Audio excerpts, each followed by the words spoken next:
వ్యవస్థ మారాలనే కదా అందరి కోరిక. పోలీసులు ఎందుకు బాధపడతా తిరుగుతున్నారు? ఈ పెట్రోలింగ్ అంతా ఎందుకు? మనుషుల్లో మార్పు లేదు కాబట్టే కదా పోలీసులకి అంత పని దొరికింది. క్రైమ్ పెరిగిపోయింది. పోలీసులు, లాయర్లు, జడ్జిలు ఎందుకు అంత పని? మనుషుల్లో మార్పు లేదు కాబట్టి. కుటుంబాలు మారితే, మనుషులు మారితే, పాపాన్ని విడిచిపెడితే బాగుంటాయి జీవితాలు. అది జరగాలంటే ఎక్కడ రావాలి మార్పు? పైన లోపల? ఎక్కడ రావాలి? లోపల. రేపులు పోవాలి, మానభంగాలు జరగకూడదు, వ్యభిచారాలు జరగకూడదు, దొంగతనాలు జరగకూడదు, నరహత్యలు జరగకూడదు. ఈ దుష్ట ప్రభావం అంతా సమాజం మీద నుండి తొలగిపోవాలి అంటే అంతరంగంలో మందు వేయాలి. ఆ మందు దేవుని మాట కావాలి. ఆ మందు వల్ల మనిషి మారాలి. వినుట వలన విశ్వాసము కలుగును. అది మనం ప్రకటించే సత్యవాక్యం వల్లే సాధ్యం అవుతుందని ప్రభు అన్నారు. అందుకే అరే నాయన నేను వచ్చిందే ఎందుకని చెప్తున్నారని. ఏ స్త్రీకైనా 10 వెండి నాణేలు ఉండగా వాటిలో ఒక నాణ్యం పోగొట్టుకుంటే ఆమె దీపం వెలిగించి ఇల్లు ఊడ్చేది దొరికి వరకు జాగ్రత్తగా వెదకదా? దొరికే వరకు వెతకదా? మీలో ఏ ఒక్కరూ నశింపవలనని చెంపక అంతటను అందరును మారు మనస్సు పొందవలనని కోరుచు ఆయన మీ ఎడల దీర్ఘశాంతము గలవాడై ఉన్నాడు. నా ప్రియమైన సోదర సోదరి, నువ్వు ఇన్నాళ్ళు ఇంకా జీవించున్నావంటే కారణం ఏంటో తెలుసా? నీ అతిక్రమములు బట్టి నువ్వు తొందరగా ఇంకా చచ్చిపోలేదంటే కారణం ఏంటో తెలుసా? మరణదూత ఇంకా నీ ఇంటికి రాలేదంటే కారణం ఏంటో తెలుసా? నువ్వు చక్కగా నీ రాకపోకలేదు దేవుని చేత కాపాడబడుతున్నావంటే నువ్వు పాపం చేస్తున్నా కూడా కారణం ఏంటో తెలుసా? నువ్వు మారాలన్న నీ కన్న తండ్రి ప్రేమ. సోదరా సోదరి, నువ్వు మారాలి. నీ అంతరంగంలో మార్పు రావాలి. నీ అంతరంగం ఆశీర్వదింపబడాలి. ఆత్మయందు నువ్వు బలపరచబడాలి. ఆత్మయందు నువ్వు శుద్ధీకరించబడాలి. ఆత్మయందు నువ్వు గొప్పగా ఎదగాలి. నువ్వు దేవుని దృష్టికి ఒక పౌల్లా కనబడాలి. నువ్వు దేవుని దృష్టికి ఒక రూతులా కనబడాలి. నువ్వు దేవుని దృష్టికి ఒక ఎస్తేర్లా కనబడాలి. నువ్వు దేవుని దృష్టికి ఒక సమూయేల్లా కనబడాలి, ఒక మోషేలా కనబడాలి. అలాంటి ఒక గొప్ప వ్యక్తిత్వాన్ని నువ్వు సంతరించుకోవాలి. ఆ స్థాయికి నువ్వు రావాలి. అది నీ తండ్రి కోరుతున్న కోరిక. నీ తండ్రికి నువ్వు అలా కావాలి. నిన్ను పనికి మాలిన వాడిగా, పనికి మాలిన దానిగా నీ దేవుడు పుట్టించుకోలేదు. నువ్వు వ్యర్థుడువు కాదు, వ్యర్థురాలివి కాదు. నువ్వు నిషేధింపబడిన వాడవు, నిషేధింపబడిన దానవు కాదు. నువ్వు గొప్పవాడివి, గొప్పదానివి. దేవుడు నిన్ను ఎన్నుకున్నాడు, గుర్తుపెట్టుకో. దేవుడు నిన్ను పిలుస్తున్నాడు, గుర్తుపెట్టుకో. దేవుడికి నువ్వు ఇష్టం, నువ్వంటే ప్రేమ, నువ్వు బాగుండాలని కోరిక, నీ బ్రతుకును కట్టాలనుకుంటున్నాడు ఆయన, నిన్ను నిలబెట్టాలనుకుంటున్నాడు ఆయన. ఆయన చేతికి నీ చేయి అందిస్తే చాలు. ఎత్తైన కొండల మీదకి నువ్వు ఎక్కలేనంత ఎత్తైన కొండ మీదకి నేను ఎక్కించాలనుకుంటున్నాడు ఆయన. నేను ఒక బలమైన పాత్రగా మార్చాలనుకుంటున్నాడు. నీ చేతిలోనే ఉంది. ఆయన మాట వింటే, ఆయనకు లోబడితే నీ జీవితమే మారిపోద్ది, నీ బ్రతుకు మారిపోద్ది, నీ ఆలోచనలు మారితే, నీ అంతరంగం మారితే నీ స్వరూపమే మారిపోద్ది, నీ జీవితమే మారిపోద్ది. నీకు తెలియని స్థితిలోకి నువ్వు వెళ్ళిపోతావు. నువ్వు ఊహించని స్థితిలోకి నువ్వు వెళ్ళిపోతావు. నిన్ను తలగా చేయువాడు తప్ప తోకగా చేయువాడు కాడు. నువ్వు ఎక్కలేనంత ఎత్తైన కొండపైకి ఆయన నిన్ను ఎక్కిస్తాడు. ఆయన ఘనుడు, ప్రేమించేవాడు.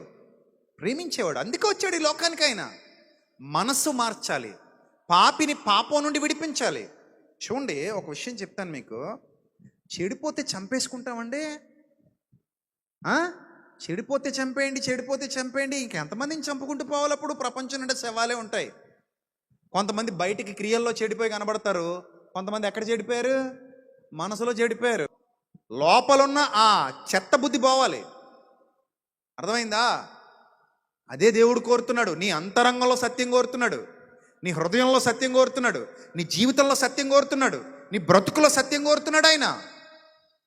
ఆ స్థితికి నువ్వు ఎదగాలని కోరుతున్నాడు ఆయన.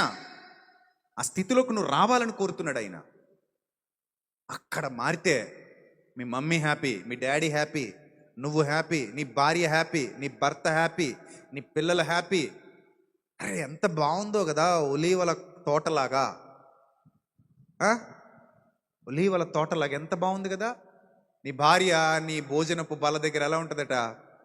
ఫలించు ఒలీవ మొక్కల వలె ఫలించు ద్రాక్షావల్లి వలె నీ బిడ్డలు నీ భోజనపు బల్ల చుట్టూ ఒలీవ మొక్కల వలె ఉంటారు. బాగుంటుంది కదా జీవితం. అలా ఉండాలి కదా. అలా ఉండాలంటే ఎక్కడ రావాలి మార్పు? పొద్దునే రాయిన 2 ఇడ్లీలు ఎక్కువ తినరా, కొంచెం నెయ్యి వేసుకోరా బాబా, బాగుంటావు బుజ్జిగా. నెయ్యి వేసుకుంటే బొజ్జ పెరుగుద్ది, బుద్ధి పెరగదు. 2 ఇడ్లీలు ఎక్కువ తింటే బొజ్జ పెరుగుద్ది, బుద్ధి పెరగదు. మనం బొజ్జ పెంచే ప్రయత్నాలు బాగానే చేస్తాం, బుద్ధి పెంచే వాక్యం మాత్రం పెట్టం. బొజ్జ పెంచండి, బుద్ధి కూడా పెంచండి పిల్లలకి. అర్థమైందా? ఇంకా బొజ్జ పెంచకపోయినా పర్లేదు, బుద్ధి మాత్రం పెంచండి. బొజ్జ పెరిగితే రోగాలు వస్తాయి, బుద్ధి పెరిగితే ఆరోగ్యం వస్తుంది ఆత్మీయంగా. కాబట్టి మనం బుద్ధి వాక్యమును కూడా పెట్టాలి. అందుకే తండ్రులారా మీ పిల్లలకు కోపము రేపక ప్రభు యొక్క శిక్షలోను ప్రభు యొక్క బోధలోను వారిని పెంచండి అని ఉంది బైబిల్లో. వేటి గురించి చెప్పాడు? తండ్రులారా మీ పిల్లలకి ఏమి రేపొద్దు? కోపము రేపక ప్రభు యొక్క శిక్షలోను ప్రభు యొక్క బోధలోను వారిని పెంచండి. బాలుడు నడవలసిన మార్గం వానికి ఎప్పుడు నేర్పంటాడు? చిన్నప్పుడే. వాడు బాలుడే ఉండగానే నేర్పించి, వాడు పెద్దవాడైనప్పుడు దాని నుండి తొలగిపోడు. అంటే అంతరంగం కట్టే పని మనం చిన్నప్పటి నుంచి మొదలెట్టాలి. అప్పుడే కదా ఉన్నతమైన వ్యక్తిత్వం కలిగిన వాళ్ళు, ఉత్తమమైన వ్యక్తిత్వం గల పిల్లలుగా మనందరం తయారవుతాం. అదే దేవుని కోరిక. అందుకే అంటున్నాడు లోపల నుంచి మార్చాలంట. మీకు కొన్ని విషయాలు చూపిస్తాను ఇప్పుడు స్క్రీన్ మీద, జాగ్రత్తగా చూడండి. చెడిపోయిందని మనం దేన్ని పడేయట్లేదండి. చెడిపోయిందని మనం దేన్ని ఏం చేయట్లేదు? పడేయట్లేదు. చెడిపోయిందని కూడా ఏం చేస్తున్నాం? మనం ఏదో విధంగా ఉపయోగించుకోవాలనుకుంటున్నాం. అవునా? ఇప్పుడు దేవుడు చెడిపోయావు కదా అని నిన్ను చంపేయాలనుకోవట్లేదు. చెడిపోయాడు కదా అని వాడిని చంపేయాలి, నాశనం చేసేయాలి అనుకోవట్లేదు.